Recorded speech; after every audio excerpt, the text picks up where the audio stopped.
barnaamijka gabagabadiisii waxaa mahadnaq u celinaysid dadkii ka soo gacan qabtay dadkii hawshan kula soo fuliyay waxaa u gudbinaysid mahadnaq oo u dirsanaysid halkan horta waxa weeye horta waxaan ugu horeeyo u mahad celinaya waa adiga Cabdullaahi adigu macnihii reer Djibouti waxaan halkan ka salaamayaa dhammaan macnihii ummadda reer Djibouti oo aan nahay dad walaalo ah macnihii mar walba isku isra isku diina isku dhaqana meelna ku wada nool anigoo taasna ka faa'iideysanaya inaan u mahad celiyo madaxweynahooda Ismaaciil Cumar Geelle iyo xaaskiisa waxa ay u qabtaan wadanka taasoo wax wanaagsana geeska Afrikana sharaf u tahay waxaanay u qabanayaan aan mar walbana abaal uga hayno waxaan wanaagsan u qabanayaan ummadda reer Djibouti mar walba dadka macnihii Soomaaliyeed isirka Soomaalida leh mar walba way caawiyaan taasna waa macnihii waxaan uga mahad celinayo oo mar walba aan leeyahay oo ku mahadsantiin sida wanaagsan noo caawisa mar walba aan garab taagantiin waxaan leeyahay halka ka sii wada dadaalka annagana abaal baa idinka haynaa anoo macnihii halkan uga mahad celinayo macnihii professor weyn oo halka ka xusayo oo professor Cabdirashiid iyo Aasho Maxamed Roble ancien ministre oo ayadana aan u mahad celinayo sida wanaagsan macnihii ay ugu soo dhaweysay xafladda laftirkeeda ee sida wanaagsan macnihii ugu amaantay buugan iyo macnihii dadaalka weyn oo macnihii ila qabtay professor Cabdirashiid oo mar walba ugu mahad celinayo oo leeyahay macnihii dadaalka aad u hayso ummadda Soomaaliyeed isirka Soomaaliga leh meel walba joogo geeska Afrika halka ka wad wax walba qabatana waa ku garab taaganahay cilmi baaristaada awado wax walba ka caawin karno hadaynu nahay ummadda Soomaaliyeed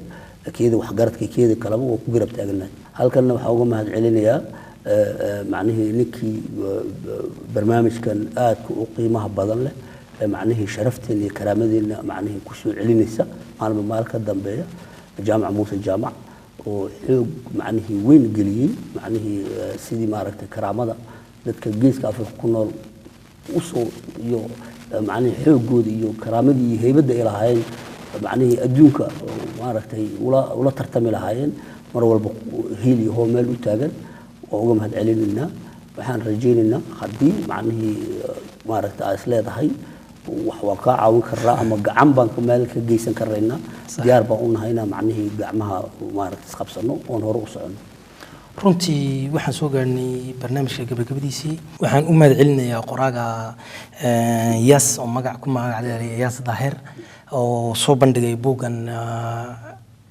book fairka International Book Fair Hargeysa oo qaybtiisii 11aad ah ee lagu soo bandhigay caasimadda Hargeysa waxaana sidoo kale u mahad celinayaa Dr. Jaamac Muuse Jaamac oo agaasimaha soo agaasimay xaruntan maarataanay International Book Fair oo wallahi la qabtay dadaal aad u weyn Soomaali ahaan oo ku bixiyay maarataanay inuu isku keenay intaayo qoraa adduunka daafiisa ka yimiday meesha doona baa ka socdaan oo anaguna kamid ahayn qoraayaashii ka soo qayb galay maarataanay ha ahaato caravan de livre oo ka socotay Djibouti maanta martidii ugu weyneed ee ahayd lagu maamuuso Djibouti oo loogu magac daray maanta maarataanay wisdom oo la yiraahdo xigmadda waxaan iraahdaa anagu qayb weyn ma ka qaadanay reer Djibouti oo maanta noqonay qoladii ugu badnayd ee lagu soo marti qaado